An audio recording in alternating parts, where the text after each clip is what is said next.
their need to pray always and not to lose heart. He said, in a certain city there was a judge who neither feared God nor had respect for people. In that city there was a widow who kept coming to him and saying, "Grant me justice against my accuser." For a while he refused, but later he said to himself, "Though I have no fear of God and no respect for anyone, yet because this widow keeps bothering me, I will grant her justice, so that she may not wear me out by continually coming." And the Lord said, "Listen to what the unjust judge says. And will not God grant justice to his chosen ones who cry to him day and night? Will he delay long in helping them? I tell you, he will quickly grant justice to them. And yet when the Son of Man comes, will he find faith on earth?" This is the gospel of our Lord. Praise to you, O Christ. You may be seated.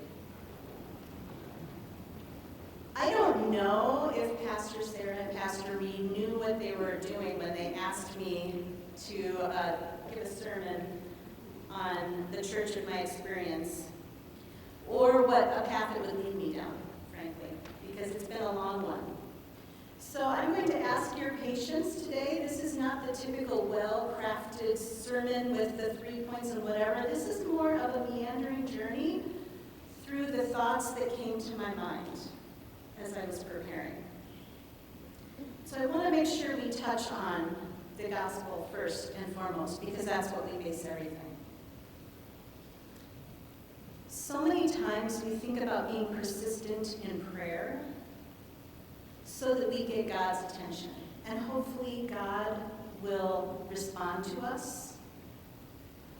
And I want to point out that in this particular piece, the judge is someone who has no care for God and no care for neighbor. And yet Jesus says to keep praying. So as we go through these days, we are not pleading to God, who may or may not grant what we want or what we need. We are praying with God. I want you to think of Jesus and God coming alongside you, maybe coming up beside you first thing in the morning and saying, "Wake up. Wake up, we need to go and pray and be persistent yet again today. Wake up, we need to go and we need to do this work. We need to be with our children yet today.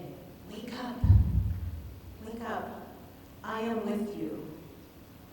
So it's not, when we're thinking about this God that creates this community, it's not someone or something that is like a lottery. Will you answer my prayers today? God is walking with us, saying, we need to tell this system one more time. We need to beg for justice one more time for the people in our neighborhood, for the people around us. So this is the piece that you need to keep in mind as you hear the whole rest of this journey, because this is the path we are on, the path of the God who loves and walks with us. All right. Point 1, weddings versus a marriage. We're having a lot of conversations about weddings in my house right now because my daughter was recently engaged. And her fiance comes from a family who was raised Hindu and came from India. And so there are a lot of cultural differences between the weddings. And so one of the things we are doing is just sharing our different traditions and what they meant. And I recalled that when I got married many years ago, right after the wedding, we dry cleaned the dress and we put it in a big box that was sealed to keep. And we were keeping it for my maybe someday kids, daughters, to wear. That's what they were saying, your daughters will be able to wear this dress someday. I see some of you laughing out there. Yeah? That's what they told me. They sold that one to me straight up. And a few years ago, we were cleaning things out, and I came across this big box, still sealed, having moved many households and miles with me. And I looked at my now 2 beautiful young adult daughters, who I suppose they were the ones that the dress was prepared for. It wasn't going to work for either one of them. Their bodies are built different. Their personalities are different. I saw this floofy dress, and I thought, neither one of them is going to want this. Why have I carried this so long? Is it a ketchup bottle? And so as I think about what I really want to tell her, I really want to tell her about marriage. I really want to tell her what it means that when you're newly married, to find ways to put your lives together and find a schedule and still take time and to take rest together because it's a long journey. And the times that you're going to have to show up for one another and you're not going to want to. Or maybe I want to tell her about marriage once you have kids and how you need to share schedules, and maybe you won't see each other for a couple weeks because one's coming while the other one's going. And what does it mean to be married then? Or maybe I want to tell her what it's like then when we're caring for parents and caring for young adults. One of the joys of being a pastor is that I get to go out and I get to see all kinds of weddings and couples. And I have a few couples that stick in my mind about the ones who have shined a light on this is what it could look like for marriage to last for years and years and years. And what I know is that my marriage won't look like that, but I have a vision of what it takes, maybe a few ideas, things to try. And I know that right now, Dave and I are asking ourselves quite regularly, what does it mean to have a good marriage now? What does it mean to have a good marriage now? And so when I was first starting out, the wedding day seemed important. But now, after time, it's the marriage. And it's not even the marriage, it's the marriage today. What does the marriage today look like?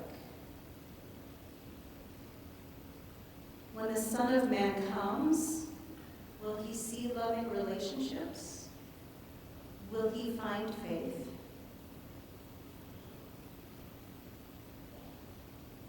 Room 2. Attending church versus growing in faith. And I just want to say off the top, this is my story, and although it's connected to Grace, I don't want anybody to feel guilty or proud or whatever goes along with this, because it's mine. I have been hanging around Grace for 34 years. 34 years. I came in fairly newly married, new to Apple Valley, and between you and me, I was not a church person. I came here for the music. Thank you, Steve Belkey. Because I was an oboist, and I wanted a church where I could play regularly. My husband and I loved to sing, so we came, and that was the only reason we came, people. I'm sorry. And just to put things in perspective, as far as where the world was at that time, we still had dial-up internet. Do you remember the sound? Some of you remember. I'm just giving you a little perspective. So then I hung around for a while, and it got out that Dave had led scouts and that I liked working with youth through oboe lessons, and the next thing we knew, we were asked to teach confirmation.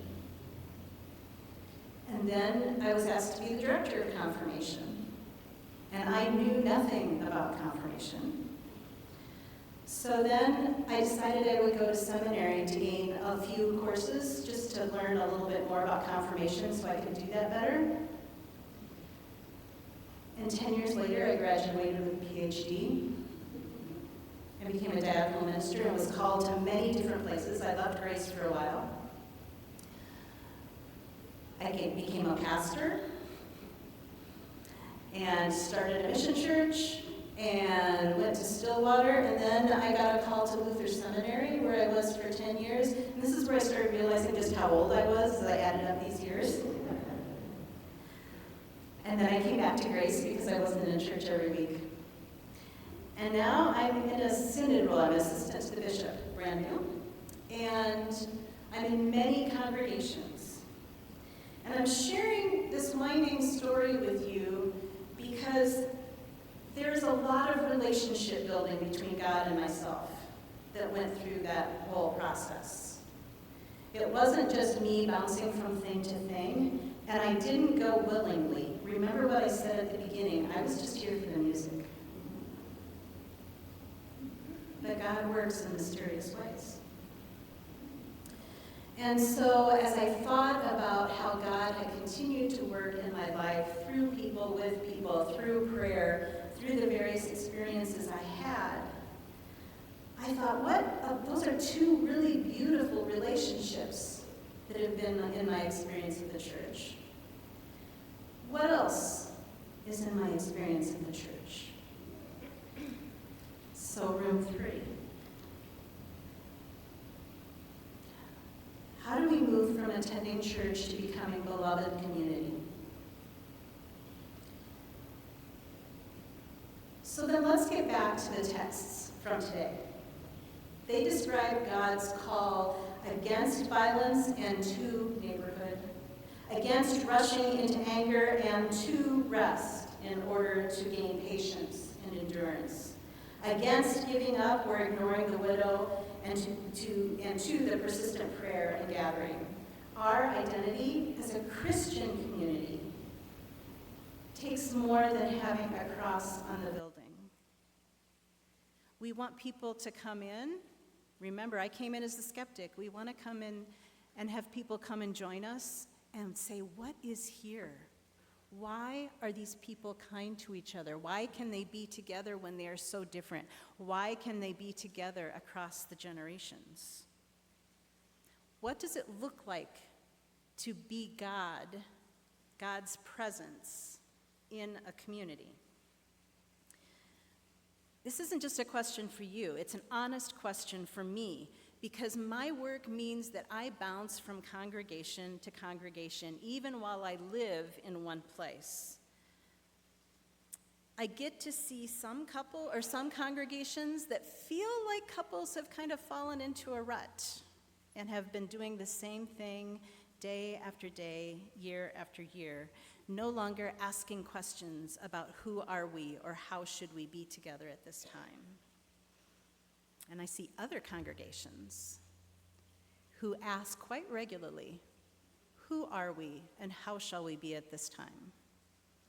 I hang around grace because you're the second. You need to hear that. I hang around grace. When I bounce lots of places, I hang around grace because you ask the important questions. So what is important about a congregation? Why do we do this? A congregation is a gathering where there are many ages. We can share what's going on in our neighborhoods and schools. And if you don't have children in schools, this is really easy to lose sight of. So when you come and you gather together, talk across the generations. We can pray for and with one another to share the burdens so that we can handle the hardness of life. As a friend of mine loves to ask, are your prayers polite enough to keep you safe or honest enough to set you free? We can be persistent presences for one another as we advocate for what our community needs. We can call to each other to times of rest so that we are ready for the long journey rather than just thinking of life as a sprint to get through. And we can lament together when things are not life-giving so that we don't become despairing or feel abandoned. All of those things are what our neighbors are looking for, and they don't know where to find it. And they might not come in this space to see it, but you go out lots of places. So you come here to be gathered and fed and supported and prayed for so that you can go out and be that light in Apple Valley and beyond. My sense is that this gift of community is going to look a lot different from when they did when I grew up or even when I joined Grace.